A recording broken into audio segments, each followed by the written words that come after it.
So today's episode is a deep one. We get into give and take and protecting the desert, the circle of life in a sense, and it's basically a little bit of wisdom from somebody that's spent a long time thinking and a long time trying to get a clear picture of the world is and what it means to exist in this world. It's quite the deep conversation. It's really enjoyable, and I hope you enjoy it. Wow. All right, here we are. Cool. Sounds good. Morning, Randy. Morning, Will. Uh,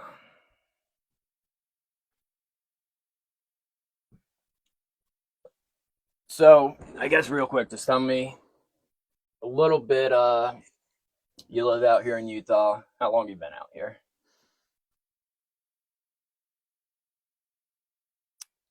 Yeah, just prefacing the thing, I'd rather be somewhat unidentified. Okay. So, because I really don't want to, I'm not into it for the egoistic. I'm here to carry a message. That's about all. I've been in this area for 30 years. Okay. Permanently. Exploring the desert regions for 40. It's longer than I've been alive. Became enamored with the desert long ago. First wandered into Moab, and saw the Red Rock. I'm from South Dakota. Okay. So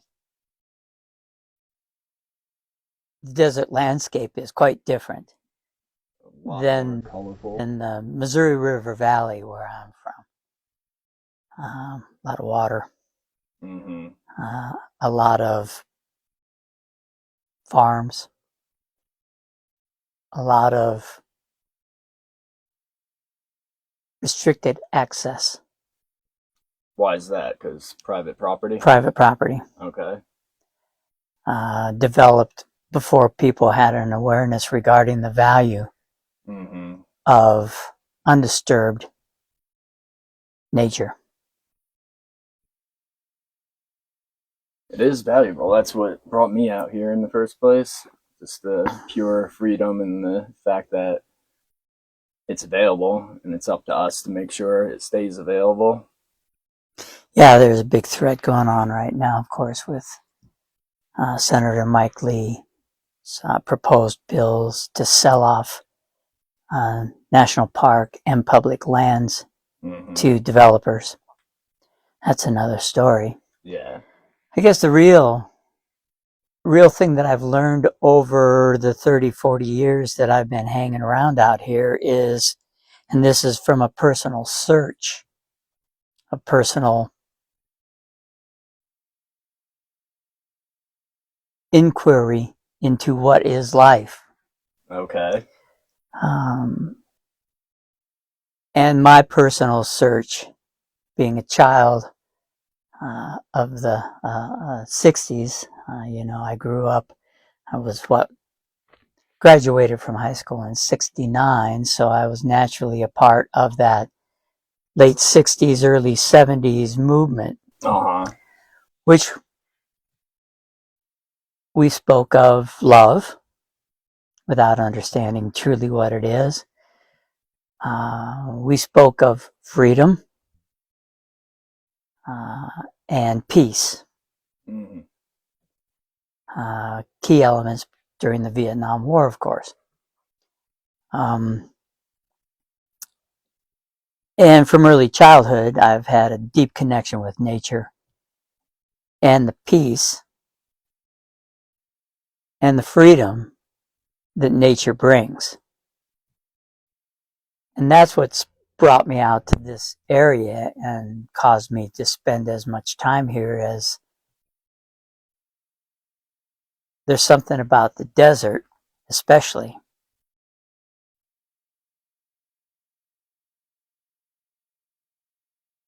that stimulates an awareness regarding emptiness. Okay.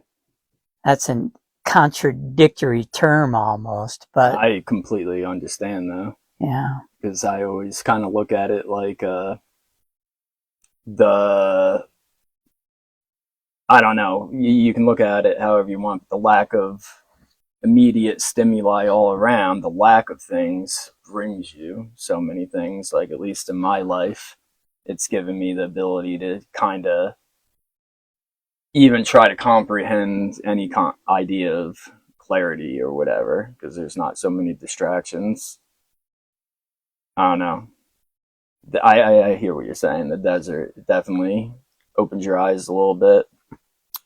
And this is the deep, hate to use the word esoteric, but this is the deepest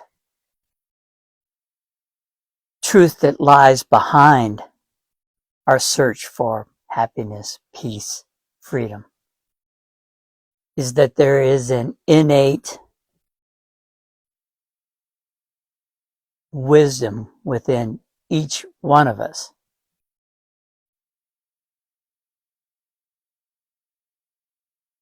that stimulates the desire to understand true peace or true freedom.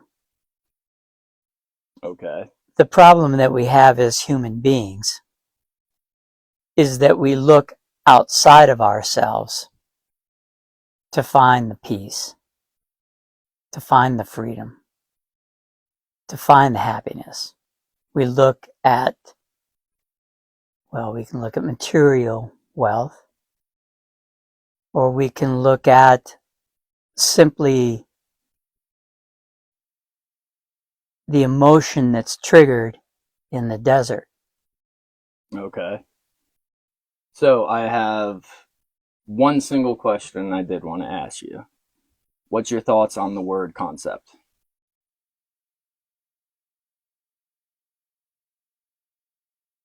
Well, you don't have a dictionary,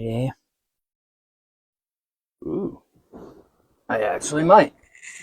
Oh, no encyclopedia. I did not have a dictionary right on hand. No. Well, you have a. I'm not.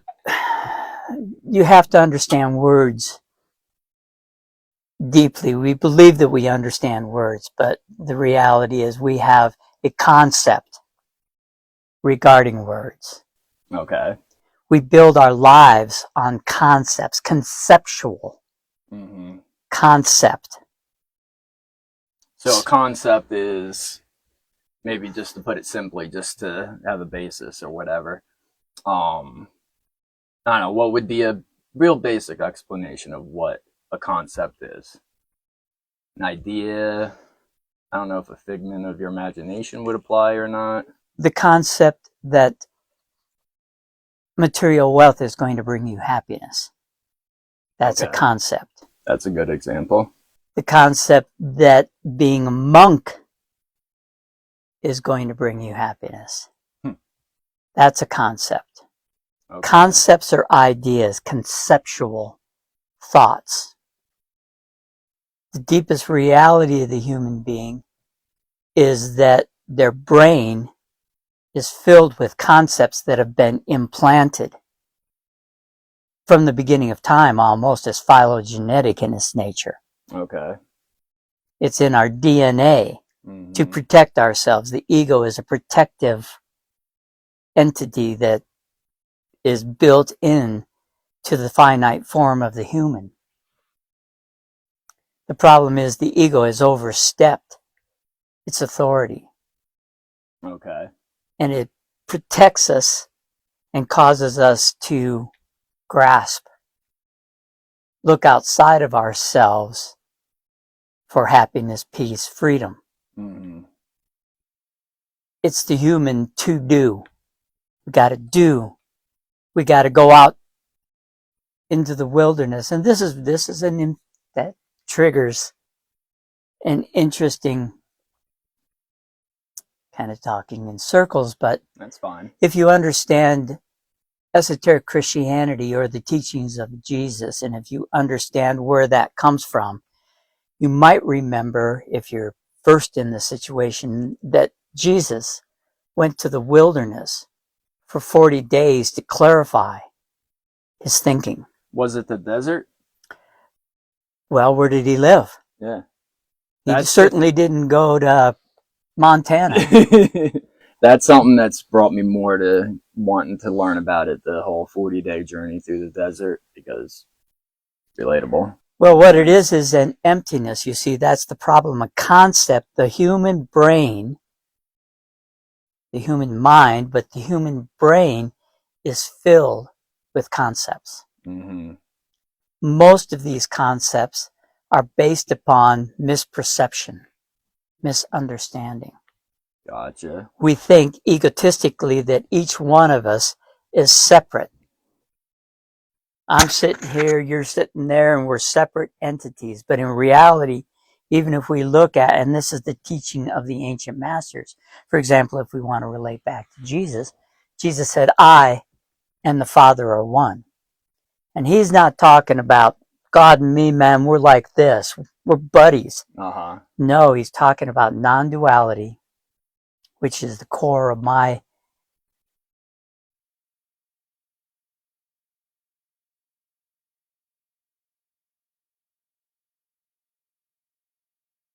drilling. I'm drilling down into understanding this non-duality. What does it mean? And I've spent 30, 40 years studying, noodling, experiencing, thinking about non-duality. And what we've come to is the understanding that in order to understand who and what we truly are, we have to empty ourselves of our misperceived concepts and our misperceived habitual actions given circumstances, and just become open. And that's what the desert does. If you allow it, yes, you don't have to travel 1,000,000 miles across the desert. I deeply suspect that Jesus, Buddha spent time in the desert. Walking for 1,000,000 miles, riding an off-road vehicle through the desert, looking for that next beautiful place, when that beautiful place is the actual emptiness of the desert right where you're sitting, which is reflecting or mirroring back to yourself your own innate being as an empty entity that is, and if you understand quantum physics then, and this was understood by the deep masters as well, the ancient teachers, the quantum field is paradoxically empty and full.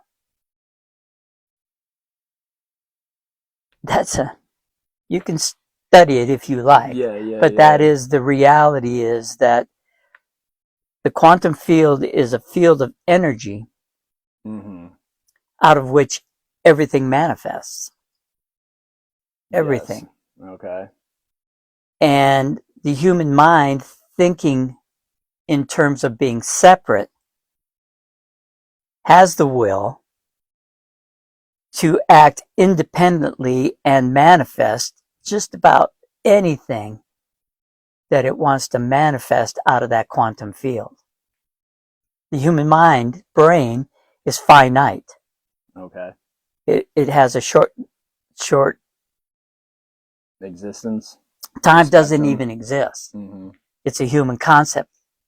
A human concept. Yeah. You see. So why do we live in the desert? It's a harsh place. 106 degrees in the summer. Climate change is having a big effect, but out here it used to be 10, 20 below in the winter. Yeah. Well, right now, yeah. This is a good example this year. It's been warm. Yeah. Yeah. And I watch it getting increasingly warmer every year. As an agriculturalist, that's my trade. Yes. My trade is discovering who and what I really am, but I have to do something to feed myself, Yes, so I'm an agriculturalist. So to rewind a little bit, something I think is interesting is how the concept of non-duality and everything along those lines, it's like exhibited in just about every single religion, right? Every single religion points to non-duality. Every single one. Unless it's a false, and that's what Moses spoke about. Okay. When he said, "Give up them false gods, them golden gods, them golden images. Don't be worshiping no golden image." Well, what is a golden image? It's the external search for something outside of yourself that brings peace, happiness, freedom, joy. And I guess idolizing kind of goes along those lines. Idolizing, absolutely. Yeah. Yeah, and there are archetypes, for example, that the indigenous peoples have used out here in the Southwest that represent attributes of the true self. So they're not necessarily being idolized. They're saying, "Hey, this is a part of you."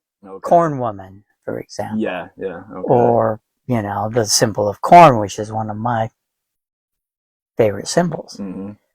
Joseph Campbell, if you look at Joseph Campbell's work, archetypally across the globe, people have got the same archetypal entities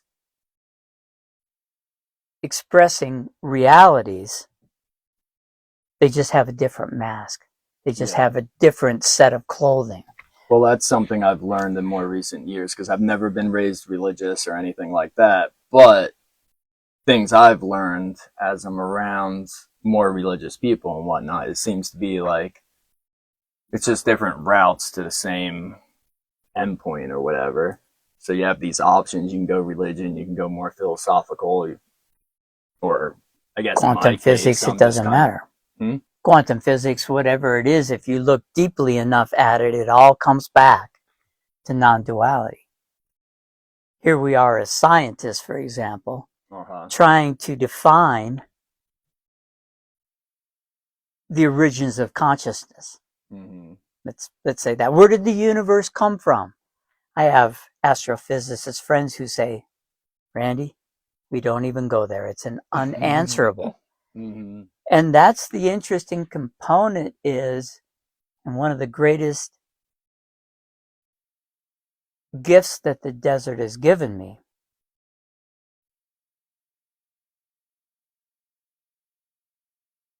is the realization that come when I empty myself of my concepts. That's the ultimate message that's contained in every religion, if it's a true religion, is that, well, I've spent time with an esoteric Christian person. And so I use a lot of parables that Jesus spoke in order to carry the message. Now, you got to understand that language is evolving. You talk 2,000 years ago, the Hebrew language, for example, was it capable of carrying psychological ideas? Probably not.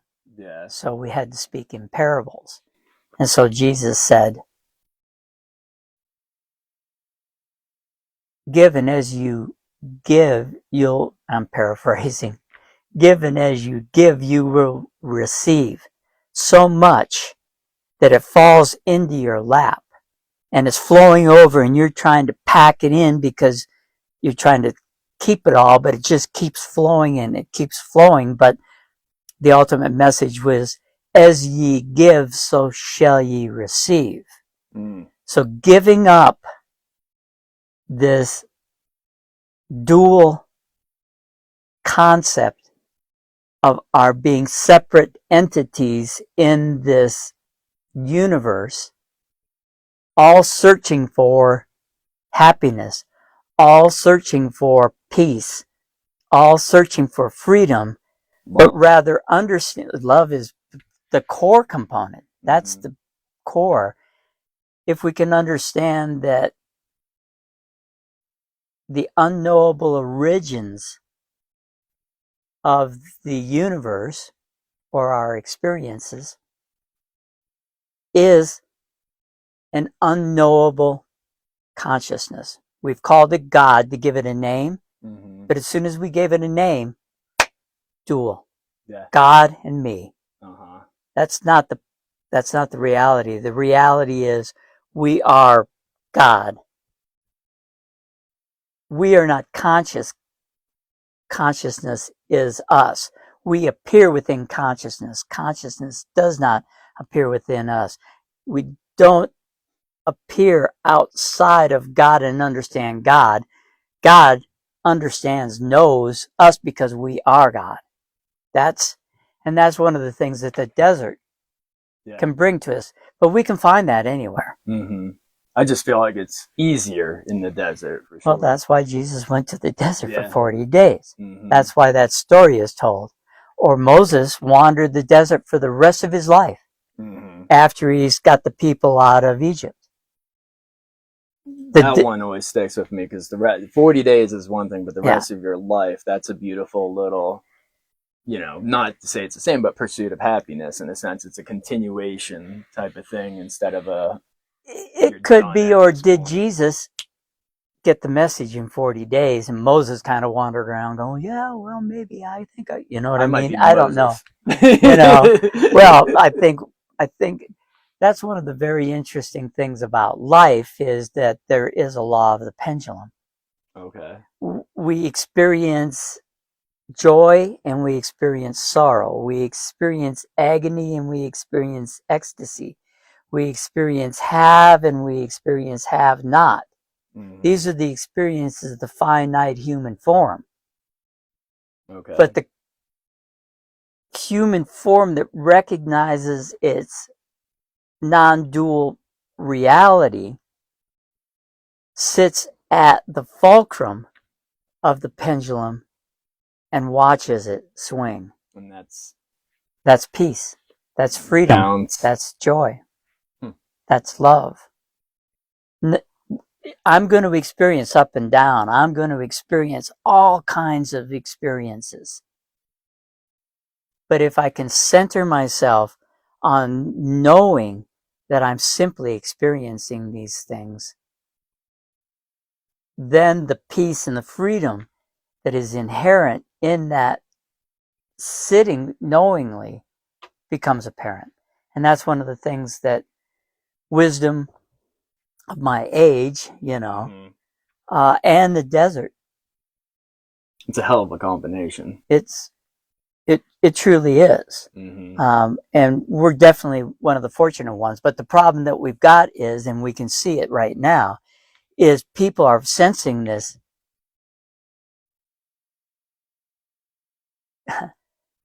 Who is that writer? Call of the Wild. Into the Wild? Call of the Wild. He was a writer. Gosh, it doesn't matter. People are coming to the desert and they're hearing the calling of their true self, the emptiness. But they don't know how to respond to it, so they're trashing it. They're stomping all over. They could just sit down. Yeah. And get the full exposure rather than going out to see Long Dong Silver. I gotta see Long Dong Silver! Well, fuck. And you gotta get your picture and all that. Yeah. Something I did when I first moved out here, I switched to this camera. Yeah. And I wasn't doing it for any deep reasons. My camera was horrible. Yeah. So I was like, no sense taking pictures. I'll just do this. And that had such an impact because that just changes the whole. It puts you there and there right then and there. And you can't go back to it. Yeah. Physically at least. Well, and that's if you understand Eckhart Tolle's teachings on the power of now, or any true religion will tell you about now is the only moment that exists. The serenity prayer kind of feeds into that too. Yeah. And the idea that you're going to capture that image, you have just missed the moment of now. Mm-hmm. The idea that you got to get out the Long Dong Silver to see it, or out the skyline. Mm-hmm. You know, I see more and more intrusions all the time. Or I understand off-road vehicles. I understand dirt bikes. I understand that it is an individual seeking joy and happiness and peace and freedom. Mm-hmm. But they're never going to find it there. Well, something I've noticed in my short time out here, only about a decade, um, everyone's different, obviously, and all that. But speaking personally for myself, did I do bad things when I first moved here? I did. Disrespectful, not horrible, horrible, but I definitely did. And that was ignorance and lack of awareness. And it's kind of like a double edged sword, because when people go through it and they eventually learn, it's one of the most beautiful things on earth. And I wish everybody could do that. But that middle period is there's can't have too many people, otherwise during that middle period they're going to destroy it for everyone else. So it's a catch-22, and it's hard. Well, it's really hard, but then if you really truly, and just for any of your viewers that might be interested in it, Eckhart Tolle, Jean Klein, Rupert Spira are they're the new teachers of non-duality, and you can check them out and get an idea of what's really being spoken of here.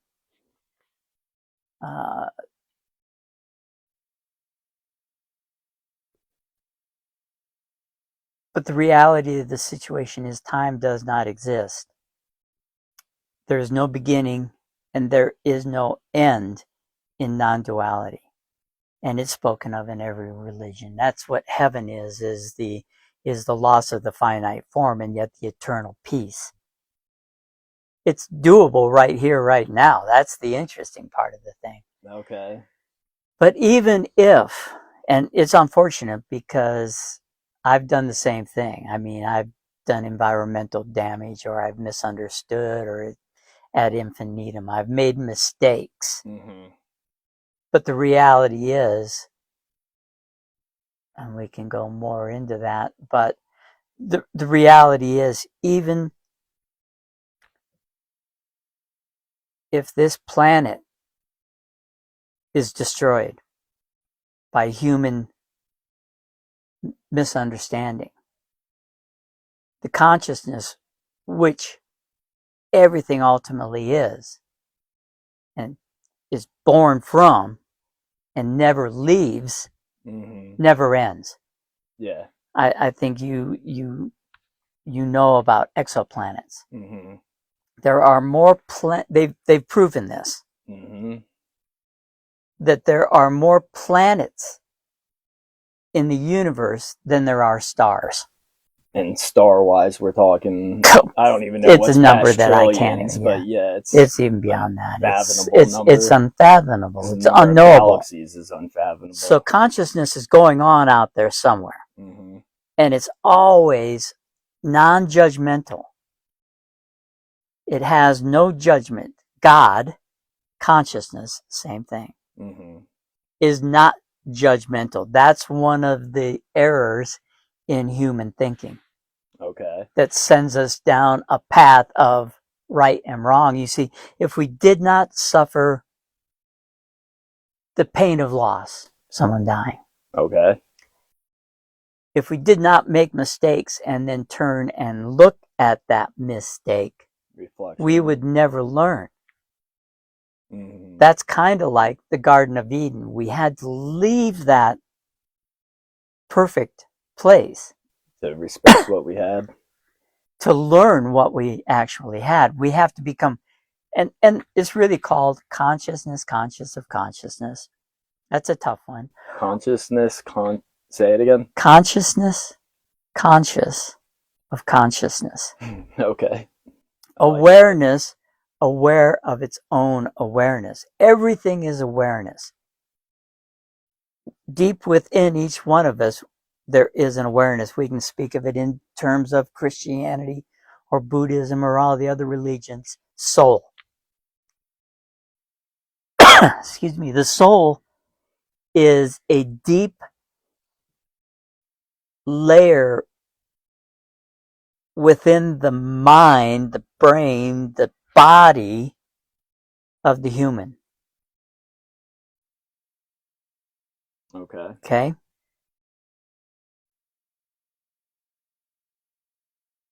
It understands fully.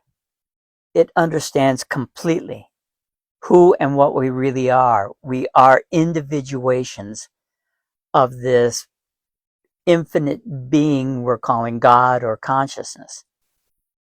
Okay. It knows that. Mm-hmm. And there is an innate sense within each one of us that calls us to remember, recognize, re-know that this is who and what we are. But soul will not respond and push back the over-aggressive actions of the ego. Okay. Won't do it. Mm-hmm. So you gotta welcome or invite You that. have to empty Make yourself room. of that ego identity. As ye give, so shall ye receive. Mm-hmm. Okay. And as you give up, it's just a small identity that thinks that it's, I don't know, we can go on and on about that, that thinks this and realize, wait, let me just set that aside. Mm-hmm. Slowly, soul percolates, and you can't say, but I'll say upwards. Okay. It begins to express itself. And that would be Jesus went to the wilderness for 40 days to listen to his soul. And, he encountered, theoretically, the devil at that time. The devil offered him a bunch of So, stuff. little side thing, but you just gave me goosebumps right there. Because you're speaking of the Garden of Eden and everything. And might not be the best example, but growing up where I grew up, in the New York City metro area, everything was available, everything's all around. I left there, came out here, did what I did, spent abundant time out there in nature by myself. And a conclusion I came to was that, yeah, the availability of everything we need all around me was kind of like the devil. Like I was looking at it, and I still kind of do. Like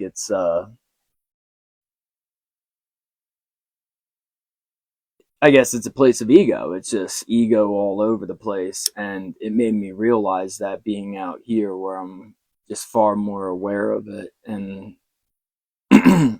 before I came out here, I had no idea. I knew things are weird or whatever out there, but once again, that clarity of out here made me reflect and see that. I don't know, just Yeah. resonated with my story a little bit right there. Right. Well, that's the first component to understand is that we have been programmed to believe in duality and to believe in sin. What do you mean by believe in sin? We think that there's a God or some entity out there that is judging us Okay. according to our actions here in this time. And that if we sin, it's being logged in a ledger, and that ledger will be used to determine whether we enter into heaven or hell. Okay. That's bullshit. Okay. Total. And it's the root, one of the roots, we'll say, of human suffering. Sin originally, and I can't remember the word, it's Greek, I believe, is an archery term which means to have missed the mark. Okay. And if you think about archery, I've been an archer. Mm-hmm. You pull the arrow out of your quiver, Mm-hmm. load it in not a compound bow, Okay. but a true crossbow. A crossbow? Okay. Well, not a crossbow, I'm sorry, Recurve? recurve bow. Mm-hmm. Thank you. And you fire and release the arrow, and it misses the mark, Yeah. and it falls out there in the dirt. Mm-hmm. You walk out there and you pick up your arrow, Mm-hmm. put it back in your quiver, and you don't like jam the arrow into your heart because you missed the mark. Yeah. You see, all is forgiven. And you might have hit the mark on some other arrows, or you might Well, and there is no load that mark to hit arrow. other than to be. Okay. Just to be. We already are that. You see, we're missing the mark by thinking that Okay. we got to hit the mark. That's the problem. We're Okay. going to the desert to think that the desert's going to bring us, and God, thank God that we found it, you and I, out in the desert. But you don't got to go to the desert Mm-hmm. to find this thing. Gotcha. Or you don't have to traverse across the desert to get Yeah. this thing. You can go to any natural spot which is an expression or a manifestation of intelligence. Do you think it has to be a natural spot? Yes, I think it needs to contain natural elements, because one of the things that happens to me that I understand is whether I'm here in the desert, which it becomes more apparent, or whether I'm in the high Uintas, Okay. beautiful 11,000 feet, Mm-hmm. or whether I'm on the Pacific coast, uh, in the Northern California redwoods. It doesn't matter. When I sit there and I look, I see that everything that I see, even all of these tapestries and these pillows and everything that's around me, is an expression of intelligence. Okay. But it's most obvious when I'm sitting in nature. Every insect, how does that butterfly know it's going to go to Mexico in a few weeks? Or how does it know the swallow is going to come back to Capistrano? Is its brain going, well, shit, man, it's getting on towards time? No, it's an infinite expression of the intelligence of non-dual reality. Gotcha. It just knows. And that's the way the human is too. If it can get in touch with its empty yet full self. And that's one of the beauties of nature. And it's why we need to bring nature back to the cities. Yeah. Balance. Mm-hmm. And this is only going to be done when we cease, and I use this term quite frequently. We've become, I just looked up and there's a box up there that says stupid. Yep. We've become a stupid monkey. There's baby girl knocked it down, but right before you got here, there's a barrel of monkeys that goes up there too. Yep. And I'm thinking about this stuff. There's a story, and they've used this. They put some food inside a cage that has a very small gap between the bars. Okay. And some of the primates, Mm-hmm. which we are essentially, will stick their hand through the cage and grab a hold of the food. And then when threatened, unless extremely and something really crazy happens, they refuse to let go of the goodie. Okay. And they can't get their hand back out of the cage, but they refuse to let go of the goodie. That's the human dualistic mind. Gotcha. It grabs a hold of stuff and hangs on to it so tightly that it can't give, back to the parable of Jesus, in order to receive. You got to give to get the freedom. Now, how we go about that and where we go about that is irrelevant, whether we do it in the midst of New York City or whether we do it in the midst of the desert. But I agree, the desert's a beautiful place to do it, but it won't be if we continue to leave our ego imprinted Mm-hmm. on every cryptogamic, every mechanical soil, every river, every, you see? Yeah. Still, it's still a tough thing. I don't think about it in the same words that you do, but someone like me needed the desert to show me, and I'm always struggling with the idea of how that happens, and I kind of think the more people that maybe the more people that come to these realizations on whatever level they do, the desert won't be so needed. You know, people can learn through other people. I don't know if role model's the right word, but you Well, there know. has to be desert for the people to experience. Mm-hmm. So, what we're really talking about is hopefully educating people how to gain this wisdom from the desert without destroying the desert. So, That's the rub. the thing that gets me, oh, here they are. The thing that gets me is, so you tell somebody about cryptobiotic soil, which cryptobiotic soil is living soil that nutrifies and keeps the desert intact. Very important. More times than not, when I've told someone about it, you know, you see it, they're new to the desert, you want to point it out, it's cool and important to know about. First reaction so often is to either poke it or step on it. And I've seen that so many times, and that's something, I don't know, that's some human stuff right there. It's weird. It's like, don't do it, and then that natural Yeah. response to just do it. And I've seen it with the most innocent of people. Don't Yeah. step on that, and the first thing they do on purpose. Well, you tell your child, don't touch that. Mm-hmm. Yeah. You know, but it's, I can tell you so many stories of walking in the desert. I'm sure you've seen it. And suddenly there's a little colony of several different types of plants. Mm-hmm. But they've all established their presence there by one little plant getting a hold Mm-hmm. and the soil being built up around it. And another little plant takes the opportunity of the shelter that initial, and suddenly you have a whole Ecosystem. micro Okay. ecosystem, Mm-hmm. macro, micro.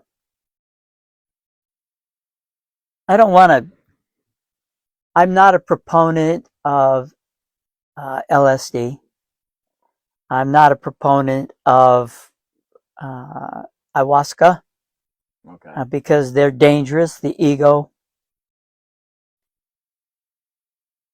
especially in these times, is less capable of letting go.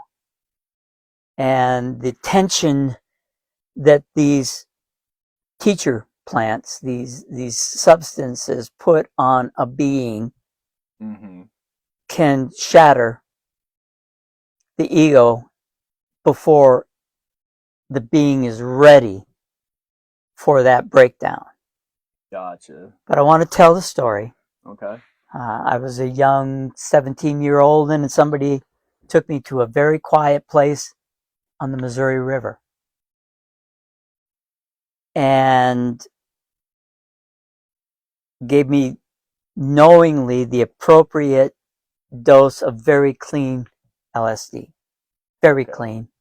The proper dose, the proper setting. And he traveled this route before, so he knew what he was doing. Gotcha. And as I was there, I experienced my body as not being solid. I was vibrating. Okay. And at that point, to use I'd rather use another word, but there is no other word that's appropriate. I astro projected, Okay. traveling through space and time. Mm-hmm. I didn't go far because it freaked me out. I said, okay, you can put me back anytime. Yeah. And then a friend of mine was having a very difficult time with the experience, and I was kind of clearing out. And so I needed to divert his attention from the struggle his ego was having with his true identity. Gotcha. And so I found a long stick, long Mm-hmm. one, Mm-hmm. and I projected an image of a mountain stream because I've been in the mountains recently. And I convinced my friend that he was fishing in a mountain stream with a fly pole. And I taught him to fish. Be careful, you can stumble on the rocks. It calmed him down. He believed he was fishing. Then he went and sat down. But I realized, wow, you can alter the experience. Now, I was 17, knew nothing about spirituality, knew nothing about nothing, No, I didn't know quantum physics. I didn't know anything. But that set me on a path of how did that happen? What did that mean? How does that happen? Because we discover, of course, that the body is not solid. Mm-hmm. It's a vibrational entity in the quantum field.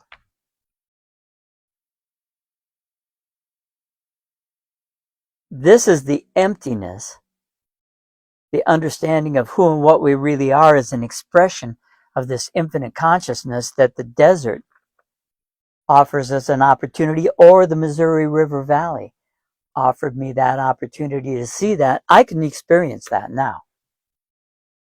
I don't have to Beyond use drugs or use drugs or something. anything to Mm-hmm. experience that. Um, I can be aware of the fact that I'm sitting there, and it's a very interesting thing to think about. This is called Kashmir Yoga. Okay. It goes by several other names, but it's simply, for example, empty your brain of all preconceived notions of your body.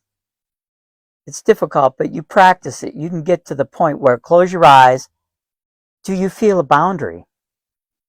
Unless you think about, I got an arm, I got a leg, I got a chest, and feet. Yeah. They're not there. Mm-hmm. It's a mental concept Yeah. in the infinite field of awareness that gives us a finite form and body that we can use to experience the desert or the river or the redwoods or the ocean or the beauty of the city. Mm-hmm. Because there's beauty everywhere. I was thinking, I don't know what I might know or anything, but the idea of astro projecting or feeling, I've always called it the fuzz. Like I'll go to whatever place, like right there when you're talking about closing your eyes, I closed my eyes and you were saying what you're saying about your arms and your legs and your chest. And the tingles just kind of take over my whole entire body when I do that. And I've also done psychedelics. Sounds like I did a lot more than you possibly. But the first time I ever felt that feeling, which way younger, even less of a concept of anything, and without to get too grim or anything, when I was a kid, my sister would choke me and try to make me go bye bye. She didn't want a younger brother, and I remember, I'd be 2 or 3 years old and I didn't remember much. I just remembered the hostilities of it, but my whole body would just turn to fuzz. We know why physically that was happening, but it's something that became comforting to me. And I learned how to do that all throughout my childhood. Whenever I was having a struggle or something, I'd close my eyes and just turn my body into fuzz and I just kind of float around out there. And I just share this because it's like an example of there's so many different ways that you can at least get a taste of this Well, and idea, look at possibly. autoeroticism. Yeah. that's right to the edge of death. Mm-hmm. And there's that high. Yeah. I had a cousin that died from that. Yeah. I didn't know him, but. Well, it's another manifestation of the human desire to know. Gotcha. But it's an artificial process. Mm-hmm. It's much better to just say, I wonder about. Let me see if I can. And to paraphrase another biblical Christ parable, it is only. I'll back up a little bit because it's more interesting that way. Jesus was hanging around a bunch of little kids. Okay. And the children all ran to Jesus. Jesus would emanate, I'm sure, a peace and a beauty that little children recognize. And so these kids are crawling all over him, and he's, playing with the children. And the disciples come and chastise the children and say, leave that man alone. He's very important. Get away from him, just let him be. And Jesus turned to the disciples and said, suffer the little children not. Don't chase the little children away, because it is only as a little child that you will enter into the kingdom of heaven. Now, I realize I've had experiences as a child that were untainted by the misinformation of my social programming. Okay. I remember that. What's one of those? I was living in a small town called Wakanda in South Dakota. Wakanda is the Lakota entity that made the earth, the soil itself. Okay. If and I understand this correctly, he's right in that realm somewhere. Not a he. It has no person, no gender. Gotcha. But that was significant, and it had been a place. It also means high place in the sun. That's another Lakota term of Wakanda. Okay. And I was sitting, very small town, 200 people. Beautiful place. And it was an August evening, afternoon, late afternoon, and I was sitting on a sidewalk in front of my house under an elm tree. And I was just sitting there thinking, wow, this is really nice. And the light's filtering through this elm tree, and there's a slight breeze moving the leaves, and the light and the shadows all around me are dancing. They're just shimmering. Everything's shimmering. And then I noticed that there are a lot, I don't want to say hundreds, but there were a lot of butterflies coming and landing all around me. Okay. And opening their wings and absorbing the heat, doing that thing. And I thought, oh my God, this is so beautiful. This is life. This is it. And I was just thrilled. Yeah. Now, the other side, they put me in first grade. I'm a beautiful child. I'm open, I'm free, I'm creative. I'm working with clay, I'm building things. And they send me to school, first grade, and I don't fit well. Yeah. And I frustrated teacher. And the teacher has the entire class stand up and tell me that I'm stupid and afraid. My poor little brain sucked that in, and I still continue to desensitize myself to that teaching. Those are the teachings that they give us. And it's not their fault. They don't know any better. Forgive them, Father. They know not what they, So, but this is the concept of being stupid, the concept of being afraid, the concept of the beauty that I had sitting on that. These were concepts, But what I've been able to accomplish in that time since then is I have removed many of the concepts and replaced them with deep understanding regarding this child is who I really am. Yeah. Open, empty, abiding in the present moment, the beauty of the deep intelligence of that which I am. Infinite consciousness, God. God is, it says right in the book, He knows everything. Yeah. Well, take the He out of it, and to know objects, you see, objects are mental concepts. Yeah. Emotions are mental concepts. We've all been programmed into functioning on concepts.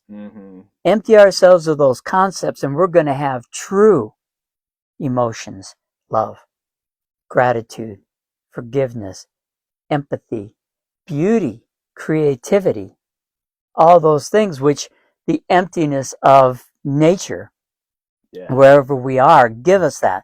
So that is one of my prime motivations in being here with you today, is to say, let's preserve this natural environment so that we can all, sitting on that sidewalk, but it was still a natural, beautiful moment where the butterflies came. And the light. The light is intelligent. Every particle of light is intelligent. Think about that. Light is a particle as long as we're observing it. If we don't observe it, then it's a wave. But hey, that's another story. Yeah. But it's intelligent. And it actually gives life to everything. I could tell you a profound teaching. I'm not sure if I can get it across, but I can try. Good.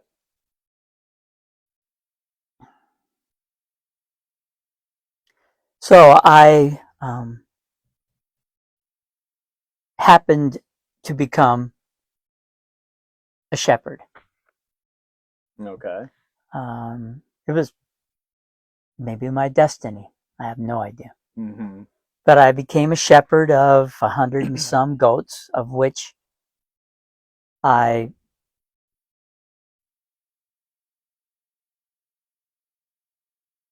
gathered their milk and made cheese. And that's how I financed my experiences. I began the process seeing goats as objects. Okay. But the longer I've spent, Jesus has been referred to as a shepherd. Many of the wise individuals were shepherds because they're sitting there going, oh, that's interesting, And I was reading about what's called the food triad. It's an ancient teaching, Sufi, basically. We're not exactly sure where it comes from. But if you consider the fact that the film that covers the earth is a living film, whether it's the cryptogamic soil, whether it's the plants, the trees, the grasses, the ocean, it's all a part of this converter. So sunlight, light, beaming down on the grasses, causing the grasses cellulose to grow. Now, I can't eat that grass and survive. My stomach is not set up for it. It will fill my stomach, but it will kill me. But a goat can digest that grass and give me milk and give me meat and balance out nature at the same time. Yeah, because it's also feeding the grass. The grass is feeding it. It's feeding the grass. And the grass is being fed by microorganisms that live in the manures that the goat is leaving behind, or any of the natural systems are leaving behind. Yeah. I can take that milk, and I can take that meat, and I can take the vegetables that I grow, and I can eat that, and it builds my finite form. and the food triad can end there. Okay. My body senses light coming in, it senses heat, it adjusts all that automatically with the infinite intelligence that my body is, without my even thinking about it. It functions perfectly unless I poke an eye out or something, you know what I mean? Yeah. But it still functions perfectly. I mean, how do I know to digest? I don't think about, it's happening. Mm-hmm. The human being is an innate expression of the ability of the one non-dual expression to take its life. I can take my life experience, the experiences of sitting here with you, or the experiences of working with the goats, or the experiences of sitting in the desert, and I can eat them. I can bring them in and understand or recognize what that experience is, which is an expression of infinite beingness. And in that proper digestion of that experience, my soul is fed and rises to a higher. Well, Leonard Cohen. Do you know Leonard Cohen? No. He's a poet and a musician. Wrote Hallelujah. Okay. Uh, Great song. Said the crack is where the light gets in. And that's what we're talking about is life experiences and our digestion of the life experience using proper understanding creates a crack in the hard shell of the ego. And that crack lets the light of infinite intelligence and wisdom, which is our own intelligent nature, Yeah. to express itself. Gotcha. And every one of us contains, we contain this infinite intelligence. It is in us, not as separate beings, but as one experiencing the whole damn thing. And that's what nature does for us, bringing us back to why are we here? What is the importance of the desert? What is the importance of the experience? It's to look at what's outside of us and recognize that it's not outside of us. Yeah. It's either my concepts that are fragmenting the experience, or it's my deep understanding of who and what I really am that digests this experience and goes, oh, dear God, that was beautiful. Mm-hmm. That is beautiful. Or, oh, I was such a stupid. Forgive yourself because you did not know then what you know now. Yeah. And you're going to make mistakes according to the swing of the pendulum. Of course. Something you made me think of is because I've spent some time completely alone on my journey. And, you know, yes, of course, there's a time period where it's like, oh, this is nice, blah, blah, blah, blah, blah. There's so much lacking that I found from just going at it completely alone. Like anything you can learn or experience, such a big part of that is being able to, I don't know, share or whatever, but share that with someone else, because going back to everyone being together or whatever, you share your experiences with someone like you're doing with me and you have done with me, it becomes a perpetual cycle, it's never ending. And the only way it ends is by the choice to close yourself down. And I found great joy in all the different things that just being open like that, not just open spiritually or whatever, trying to be open spiritually, but being open to others and everything. Because as a whole, everyone together, like there's so much more, just so much more to it if you're receptive. Whether it's with a partner, or whether it's with a member of the community that does not think like-mindedly. Mm-hmm. Understanding that I am learning, and without their assistance, I would not learn. Because I've been the hermit. Mm-hmm. I've been like, just fucking leave me alone, Mm-hmm. you know? And I can, it's good because Jesus spent 40 days in the desert There's alone. a time and a place. There's a time and a place for that. Mm-hmm. And even now, there's still a time. Jesus also said, you don't need to practice your spirituality out in the open. You should keep it in the closet. That means, like, if I'm, and this is one of the problems of the world today, or particularly of America, which is an example for the world, is that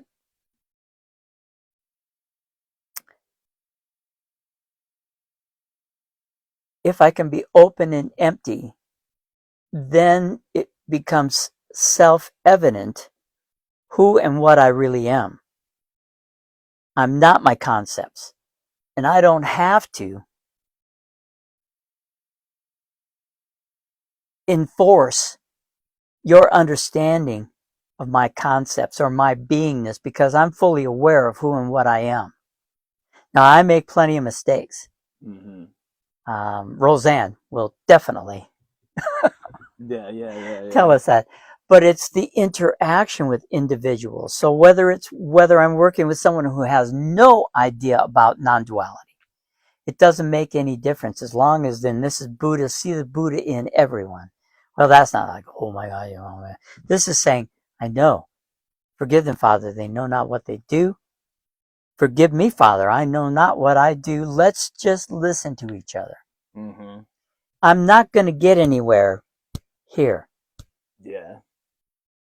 No, you don't understand. Mm-hmm. There's a voice in my head that goes, no, you don't understand. Mm-hmm. Well, now you're just going down a tumble path once you get into you don't understand button heads and everything. What are you accomplishing? You might accomplish something, but Well, it's that we think that we're going to find freedom and peace and happiness by making the others get on the bus with us. Yeah. And the bus that we're on is not necessarily going anywhere. Mm-hmm. And the only way that I'm going to get anybody on the bus with me is by my simply understanding where that bus is going. Yeah. And that bus is going to, you are free to express yourself. That's your innate beingness. You are beautiful. Mm-hmm. You're not the thing that the people told you that you are. Yeah. You know, nobody's stopping you from experiencing the beauty of who and what you are, other than your concepts. Back to that original question. Your concepts, you see, are these mental boxes that we put ourselves in and live within them all of our lives, unless something goes rattle, rattle. Yep. Come out of the box, Randy, you know. Think freely, think openly, think as a child, not in that, oh, you know, oh, he's such a beautiful little child, you know. I've thought about this too. Like, I feel like in my life, it's been a journey to. It's a loop, you know. You start as a child, you start growing up, you hit the things that you were talking about, which I have similar stuff as well. Being told them, you know, I got zero on an art project that I tried. I did so good, and I found it recently. It looks good. It was all right, yeah. It was a portrait of myself, and it looks like the picture. Yeah. You know, and she brought it in front of the class and told me, you get a 0 when you don't try. Yeah. And showed my thing, and long story short, you know, that caused a bunch of problems. But the point is, you know, ever since that and whatever other instances, I've just wanted to go back to before all that. And I've always admired children, animals too, cats and dogs, I guess, specifically. Because, yeah, they're not, you know, they don't have all this program. They don't have all that. And a child, you know, they just do.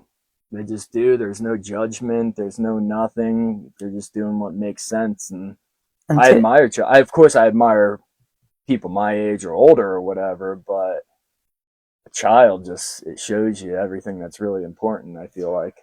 well, it shows us the openness. It shows us the value of, and we're trained to believe that empty is bad.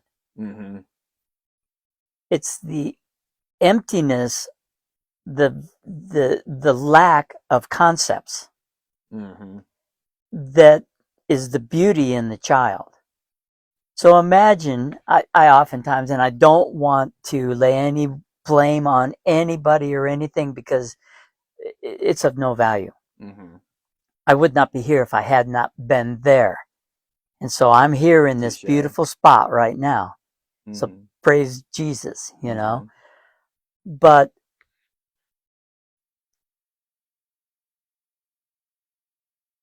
I lost the thought.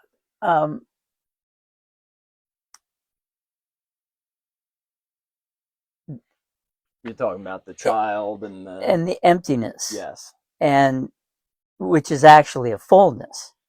Yeah. Mm-hmm. It's it's perceptive of the beauty, and I don't like to blame anybody for having told me because my parents didn't know. Yeah. You know, they told me your name is Randy, you're a boy, Mm-hmm. uh, and then yeah, well, my dad, God bless him, I'm 10 years old, and he says, "Get in the car, son." And I said, "Well, where are we going, Dad?" And he says, "I got your job because you know we're poor folk. You're going to have to work hard all your life." Bink. Mm-hmm. You know, okay, now my name is Randy. I'm, you know, blah, blah, blah, blah, blah, and I'm a poor boy that's going to have to work hard the rest of his life. And I revolted against that Mm-hmm. and probably still have echoes of Oh that yeah. I mean, I don't revolting. know if I'm thinking of me, and yeah, Yeah. that goes for sure. Because yeah. And so it takes a bit, but the simple, so there's two tools that are taught by all the master teachers down through the ages. And these tools are self-observation. Mm-hmm. This is looking at the concepts that I hold. Here I am going through my day and I got this idea that this is going to be hard, or that son of a bitch, or those sons of bitches, or whatever it may be. It's a concept. It's not a reality. Mm-hmm. And I watch it and I go, oh, hmm. Just looking at it without judgment, self-judgment, opens the crack that Leonard Cohen was expressing. The light comes in. I just have to watch it without judgment. I can't say, boy, you're stupid.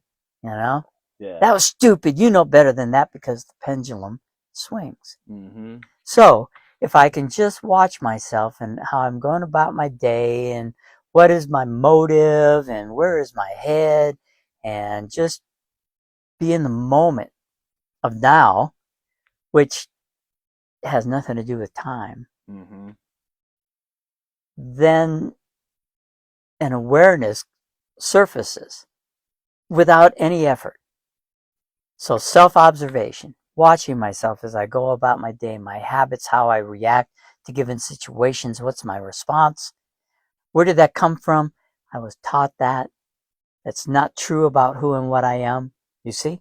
Mm-hmm. Without any blame, without any judgment. And the second one is self-remembering. And self-remembering is the process of remembering that I am a non-dual being of infinite intelligence. I'm an expression of God. Yeah. I am an experience of God, and I have free will to do whatever the hell I want, which ultimately, if I'm a lucky being, which is what I am, I go, holy hell. Well, that helped me get to here, but I don't want to go through that again. Yeah. You know? I've been lucky with my name because, once again, not knowing anything from anything, but the first time I ever heard someone say free will Yeah. and willpower and Yeah. all those stupid little things, yeah, it's like a learning curve or whatever. Yeah. Good one. Yeah. Well, the will is it's either the ego Mm-hmm. or it's the soul. Yeah. And I've definitely, We got them both going, you yeah, know? yeah, Yeah. yeah, yeah, yeah. It's, And once again, with the exaggeration on it being my name, I think yeah, probably to more extremes, possibly. yeah, Yeah. you know, and it's the thing that probably is the greatest.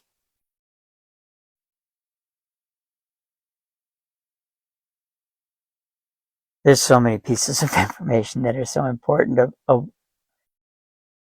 wise individual once told me, define your wants and your needs Mm-hmm. and take care of your needs, and you will be a happy being.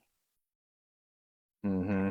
And so I sat down and I made a T chart and I made a list of my wants and my needs. And over the years, they shift, they move around, and they become very short. Um, and that was a good piece of advice. Yeah. What do we need? You see, that's the problem, is the destruction of the environment, Mm-hmm. the harm that we do to others. We think that we need to enforce our concepts Mm-hmm. on another. And that's a hard thing to break. It's I mean, you that's the have to whole look at the thing. primates. Mm-hmm. If we did evolve from the primates, it Whatever. doesn't even matter. Mm-hmm. But there was a day early on that the finite form of the human had to have an ego as a preservation instinct. Mm-hmm. What was that sound? Yeah, yeah, yeah. You know, huh? You know, But that's the thing. We're not taught that. right? We're taught that the ego is good, you know, Mm-hmm. and we strive, and the ego becomes hungry. I hate to mention names, but I will. Mm-hmm. Musk, Bezos, ad infinitum, Trump. Mm-hmm. Their egos keep wanting more. How many trillions of dollars do you need to be happy? Yeah. And whether it's ego or power, I mean, Well, it becomes, there's so much involved in that. I don't fault them, because this happened to them as a result of programming mm-hmm. and essence. What do you mean by essence? That's Each one of us possesses a unique, absolutely unique essence. How it happens, why it happens, I don't know. We can look at, and I'm not a big astrology fanatic, but I understand vibrations occurring through the universe at specific places and specific times have an effect on a vibration, which I am. Mm-hmm. So my essence carries attributes or talents. Okay. Those attributes or talents that are unique to me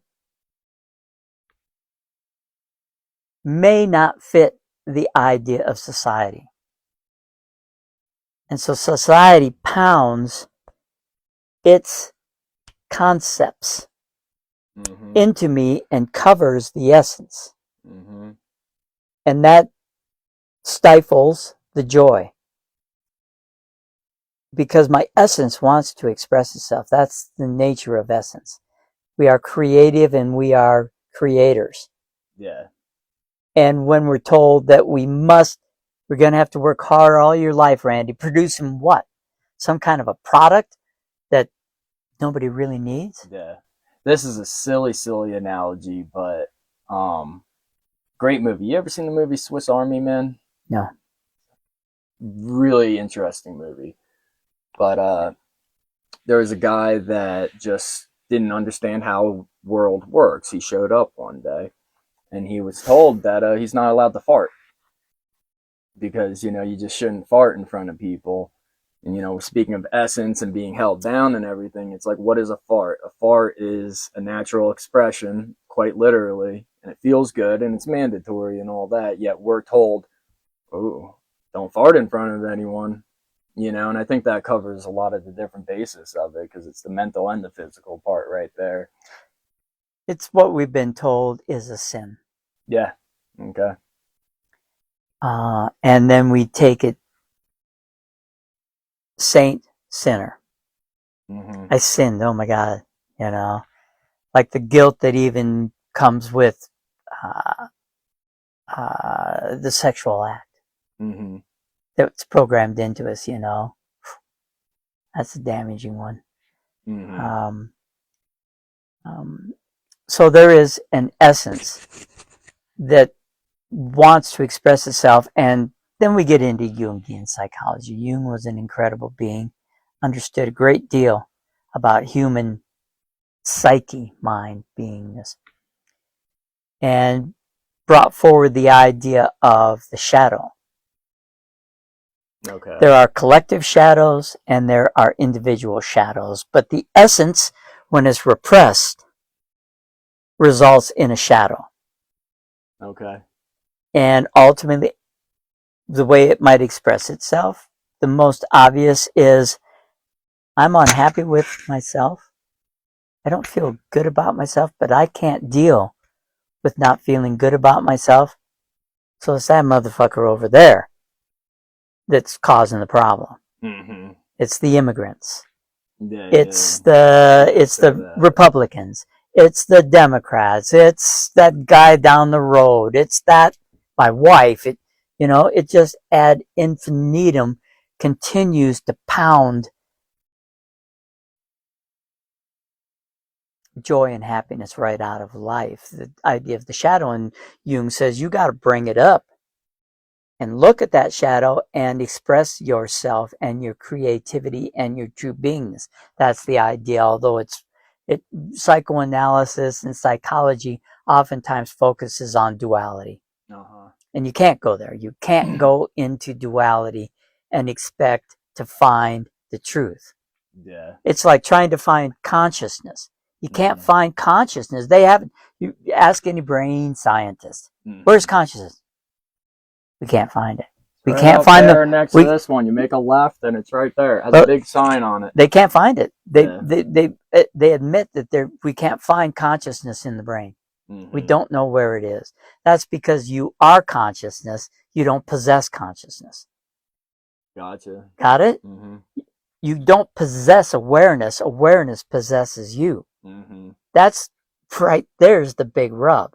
Yeah. So now we've separated ourselves in an attempt to gain something. That's what's going on in the world.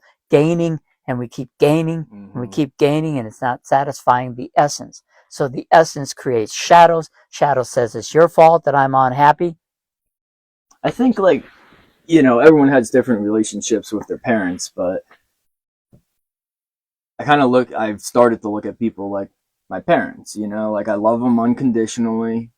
They've done their wrongs and things that, weren't necessarily the best choices. But mind you, they were my age or younger when they were raising me, so you can't blame them. But you love them unconditionally and you understand that, there's disagreements and, misunderstandings and everything. But at the end of the day, you still want to talk to them. You still want to love them and you still want to feel that love back because they are the reason why you are here, literally and figuratively.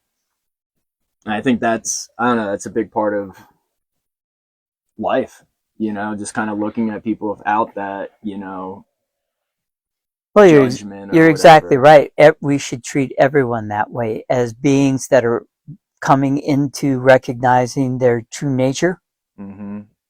That's I recognize that in you. I recognize it in me. I recognize it in many, many people. Some people I say, but I can't judge because if they knew, they would not do that. Exactly. Mm-hmm. So there's no blame. There's no criticism. All there is love. Mm-hmm.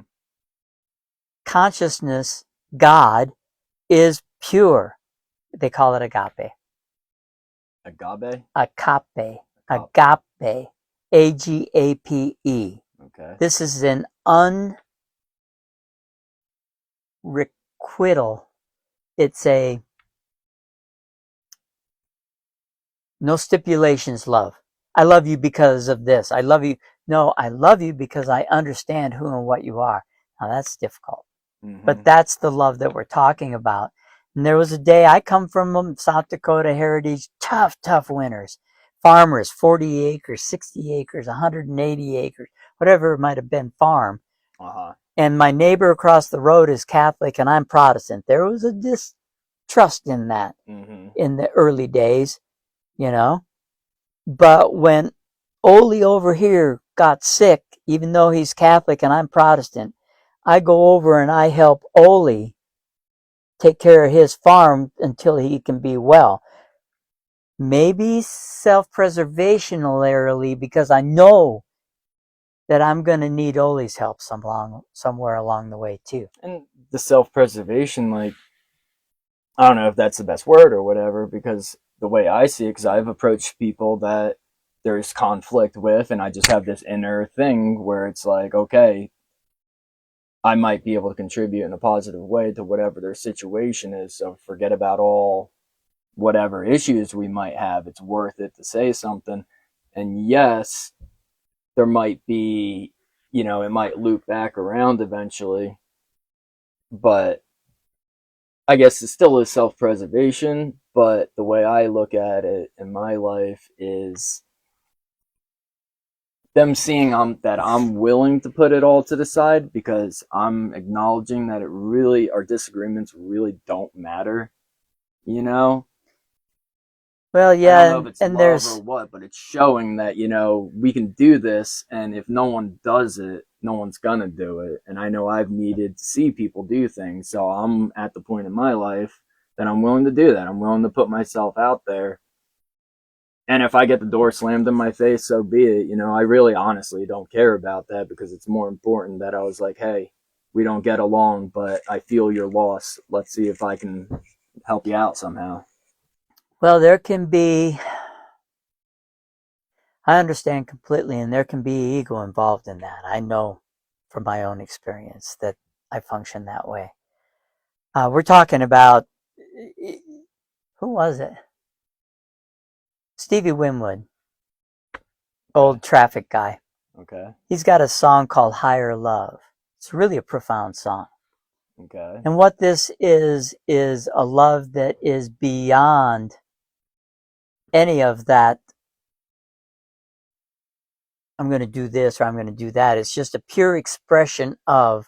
So I'll get back to my own preservation, you see. But we understood that at one time. I need this guy's assistance because we're all in this together. Mm-hmm. If I get sick, we're miles away and winters are really hard out here. I need somebody to come and help my family survive while I recover.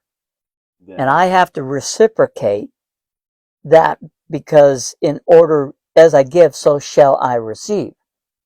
But transcending, you see, we moved away from that because now we're all specialized and we pay for someone to come and fix the plumbing, or we pay for somebody to come and I feed got into a the horses. 20-minute argument yesterday not accepting pay for something. Well, yeah, it can be, and I don't mind accepting pay. If somebody wants to give me a gift, I accept it as a gift, even though I don't necessarily need it or want it. Yeah. I'm going to accept it as a gift because it's been given to me as an expression of gratitude. And if I cut that off, I can cut off the gratitude and the agape that is a natural expression of wanting to give that gift. But ultimately what we're learning is, yeah, in the old days we used to take care of ourselves. Now we just, recognizing that is the message. That's the message of, this is the way we used to do it. And we know that the Utes used to fight with the Navajo, and the Hopi used to fight with the Navajo, and the Paiute used to fight with the Utes, and they were fighting and taking slaves and stuff too. So that's not been a perfect little harmonious living out here in the Southwest. We've always been creatures of its mind. Yeah. But seeing that this is the evolution of consciousness on the collective level of culture of America, it's not mine. I can share. It's ours. I understand you even though you may not understand me. I don't have to express to myself that I understand you. I just got to sit here and go, I hear you. Yeah. As soon as I say, well, but you know, man, boom, there we are. The two dual identities. Whereas if I sit there and I go, yeah, but sometimes I'll go, yeah, you know, I was thinking. But I have to be very cautious to not present the idea of duality. So going clear back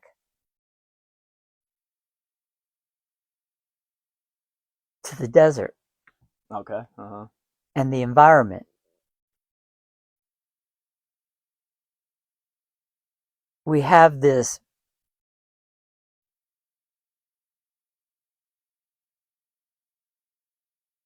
instilled idea that we must conquer. It comes from even the misinterpretation of the Bible said, and God gave dominion Okay.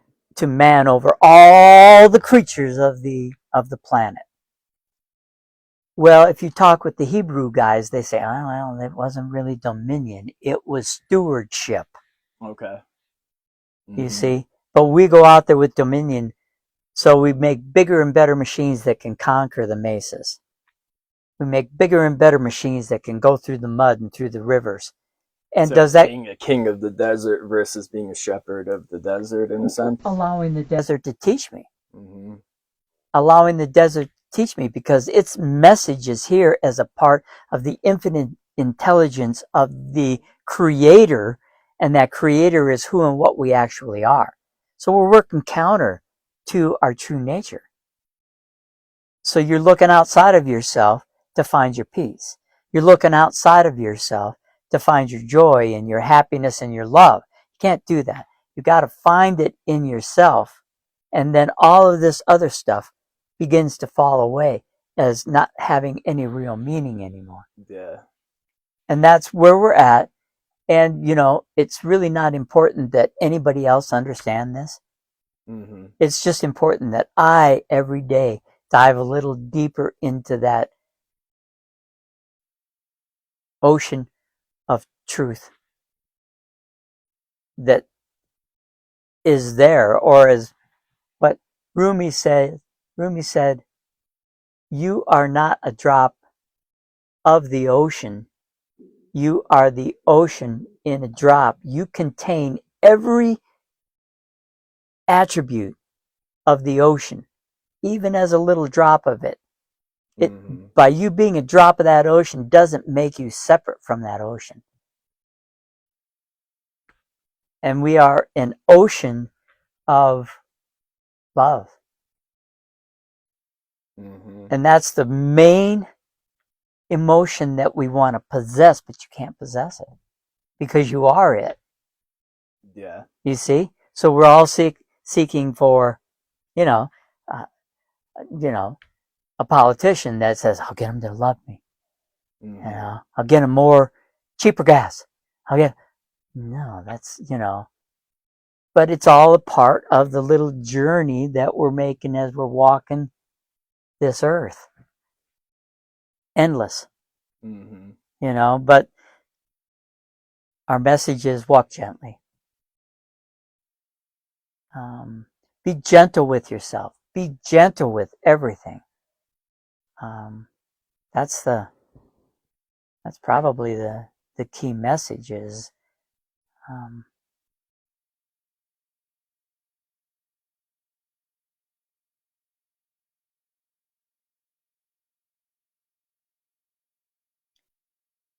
just being able to remember who and what I am in the depth of any experience allows that truth to radiate and influence any event, just like the guy that I had trout fishing with the stick.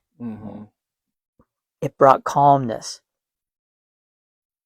It brought clarity instead of the boom, the head exploding into, oh my God. It brought that focus. that attention to this is who and what I am. And I luckily live with somebody that when crap comes out of my mouth, Mm-hmm. my partner can say, or even if we both get in a tit for a tat there, suddenly one of us goes, ah, wait a minute, we're playing out a game here that's completely unnecessary. And Mm-hmm. that's the sense of hermitage. Well, and that's the thing, like people don't want to drop it and just make up sometimes. And it's like if that comes to mind, like that's some deep thing there, because everyone, I think that does come to mind. You just want to squash it, hug, make up. Yeah. And then your ego and everything gets in the way of that. But I feel like that's such a primal feeling right there. Like we don't have to be taught Yeah. that I want to make up and not fight anymore. Well, and it's forgiveness go before the Mm. giving. So forgiving each other in this moment of now, an experience of what becomes self-evident error, Mm-hmm. somebody's got to have enough sense to go, stop. Yeah. Mm-hmm. Just stop. And if it's something that's like a disagreement or whatever, I thought about this a few moments ago. I don't like broccoli. You're not going to convince me to eat my broccoli, And it's a simple analogy, but it's like, you're not gonna. Are we gonna argue about this for 3 hours? But if you tell me to eat something I've never tried before, you might be like, oh, well, you've never tried it. You ought to give it a try. I'm like, not right now, but I'm gonna think about that. I might try it next time. Well, here's an analogy for you, though. Um, I've been really hungry, Mm-hmm. where about eat anything. Okay. And that's where we are as human beings right now, is we're really hungry, Mm-hmm. and we're breaking down to the point where we're going to understand that we can eat anything Mm-hmm. and make and gain from it, Mm-hmm. rather than pushing away our ability to express agape, Mm-hmm. higher love. Mm-hmm. We can see that this is the fork with which I use to eat my life, is this agape, is this higher love, which is an understanding of the eternal nature of the experience. So it doesn't matter what happens we think of time. It began here, and well, it's going off out here into some Mm-hmm. place, but it all is a line. And we think of the moment of now as being always moving along that moment of now. You see, that moment of time. Now, well, there's now, well, there's now, well, there's Mm-hmm. now. You see, we're thinking in a linear term. Mm-hmm. That's not how time works. The now that we're talking about is outside of time. It's actually a vertical expression of consciousness. So when guys like Eckhart Tolle speaks of the power of now, or I'm trying to think. Oh, can't think of a parable Jesus gave, but there's lots of references to eternality. Eternal is outside of time. Mm-hmm. So if we can put ourselves in the moment of now, that brings clarity and openness. So I'm empty and I'm here now. Everything's okay right here, right now, until I engage in dualistic, egoic ideas that I'm going to conquer, or that I'm right and that you're wrong. Mm-hmm. And even if I hold that as a, just keep your mouth shut, Randy. People perceive that. Yeah. They can intuitively perceive that, which automatically. So I'm always going, not always, when I can remember, please. When I can remember, I'm going, remember. Yeah. Remember. Remember who and what's going on here. This is, pretty small. Or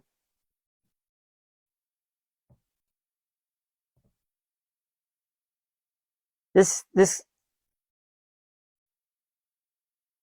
experience that we're talking about is not for everyone. Mm-hmm. And Jesus clearly said that those with ears hear and those with eyes see.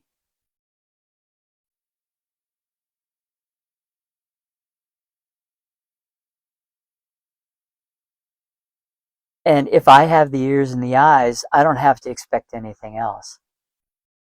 I don't have to make any judgment. I don't have to make any correction to anybody else. All I got to do is be grateful that I'm at this point in my experience where I can, and it's not easy, accept the guys that are tearing up the desert. Mm-hmm. Accept the people that are out there striving for that beautiful experience while destroying that beautiful experience. Forgive them, Father. They know not what they do. Mm-hmm. I'm here.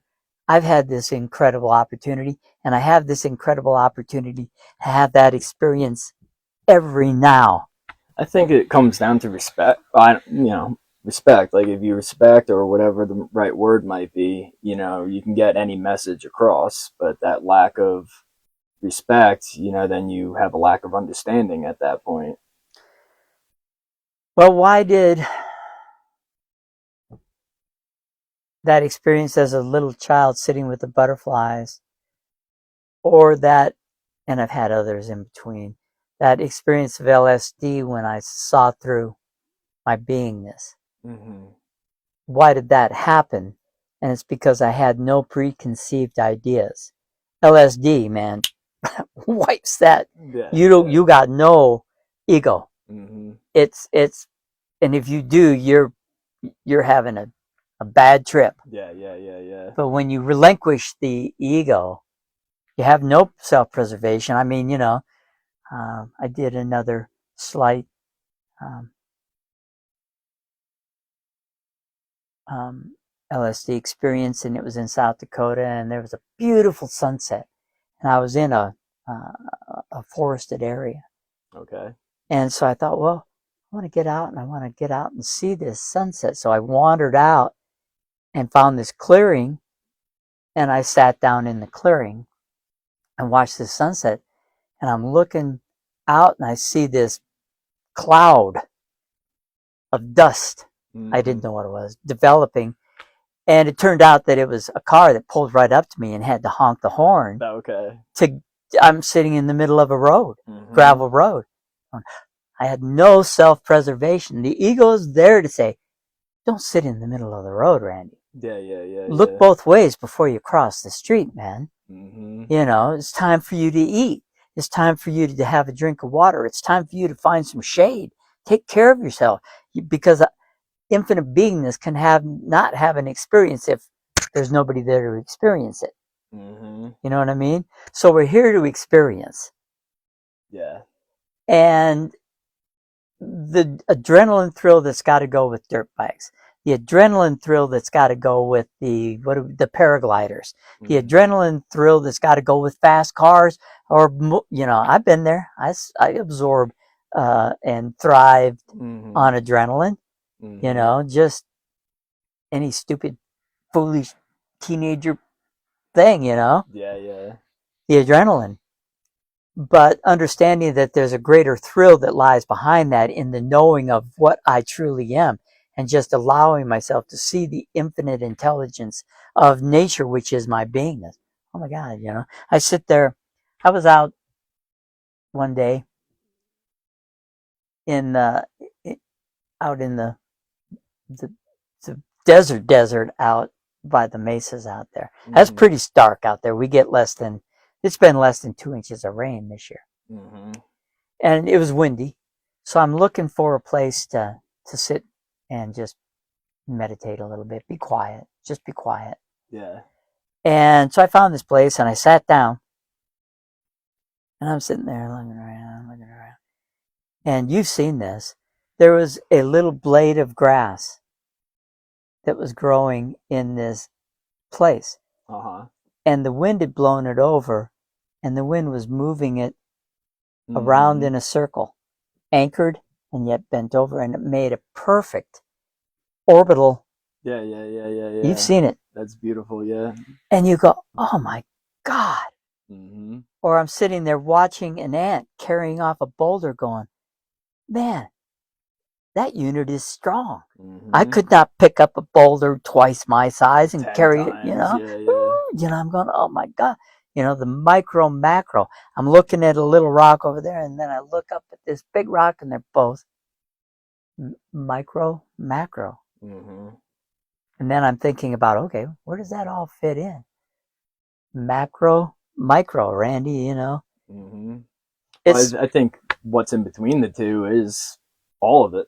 That's exactly right. Understanding the dimensions all exist within the one, instead of there being, well, there's small and there's large. No, there is. And I mean, we both know this, but you look at an atom and you look at the solar system, and that's it. Yeah, Yeah. patterns that follow. So, and this is, I don't know what this one would be, micro something, but one time out in the sand dunes going out yonder, it was a super windy day. I don't know if I ever told you this, but super windy day. I knew it was coming. I was living, way out there. And I knew it was coming, and I loved the sand dunes because I was still fresh out here where sand dunes were exotic, still are. And I bundled up, got my fluids and my food in me, peed out my fluids, laid down in that sand dune with snow goggles, bandanas, everything. And I spent about 5 to 6 hours in the same exact spot, 40 to 50 mile an hour winds all day long. And I finally got out when, my eye was covered up maybe an hour previous, but my whole body, my feet had like 3 feet of sand on them and my head was inches. But that feeling, it started long before my head got completely covered, but the feeling and awareness that was opened up once I no longer was able to actually see what was around me, feeling those vibrations in the sand, feeling what I imagined seeing through the feeling, and the little cricks and creaks in the sand that I could hear as it's doing whatever it did. And I guess that is micro and macro at the same time in a sense. But that was a beautiful experience that really showed what more there is out there than just one sense or whatever. well, and to kind of wrap this thing up, that is an experience readily available at all times that occurs beyond concepts. Mm-hmm. You were outside of any conceptual experience. You'd never done anything like that before. I didn't have any reference. Yeah, there's no reference. So you're simply out there floating in space going, whoa. Or just the feeling of becoming one with the sand as it's drifting and coming over probably a little berm, and whatever, and the dune is moving. That's how they move, is they just keep rolling and rolling and rolling. A billion trillion little sand grains moving as one. Yeah. That's what, that's my lure, the lure of all that to me. Yeah. Well, and that's the wave in the ocean. Rumi and all of these guys express that too. The wave is never separate from the energy of the ocean. The sand is never separate. Each little grain is never separate from the motion of the wind and the movement. We're all moving. And that's the thing that I most seek to remember, is that we're all moving. Yeah. There's only one place this experience of humanity can end. And that's in recognition, re-knowing. It's even if we can see it in evolution, if it didn't work, the branch falls off. Yeah, yeah. And still consciousness goes on. That experience, that attempt at understanding ate itself up, Mm-hmm. consumed all of its resources, It just didn't work and out just on that didn't one. just didn't work out. Mm-hmm. But it died and gave that energy to another part of that plant. The universe in and of itself, there's never energy can neither be created nor destroyed ultimately. That's a fact. Mm-hmm. It changes form. Yeah, yeah, yeah. That's consciousness. Mm-hmm. Can neither be created nor destroyed. It just changes form. And for me to understand that I am just a form of that one energy is liberating in and of itself, because it frees me when I can remember that I don't have to make anything correct other than this is who I am. Mm-hmm. This is what I am. Well said. And it doesn't have to, I don't got to prove it to nobody. And in fact, I'd rather not. Mm-hmm. But there was a deal that was made when the people that took time to teach me, to put me on the path, said, you got to think about this, Randy, because as ye give, so shall ye receive. We're giving you this. Don't sit on it. Mm-hmm. And I'm not interested in this should be outside of the thing. I'm not interested in any professing of my great wisdom or anything like that. It's not what this is about. What it's about is my talking to you Mm-hmm. in the recognition that I recognize in you an inherent crack Mm-hmm. where the light can get in that will make you more free than anything that you can ever experience. Gotcha. I like it. That's the ultimate reality of that situation. Well, we'll call that on this then. Yeah. That was great, man. Thank you. Oh, thank you.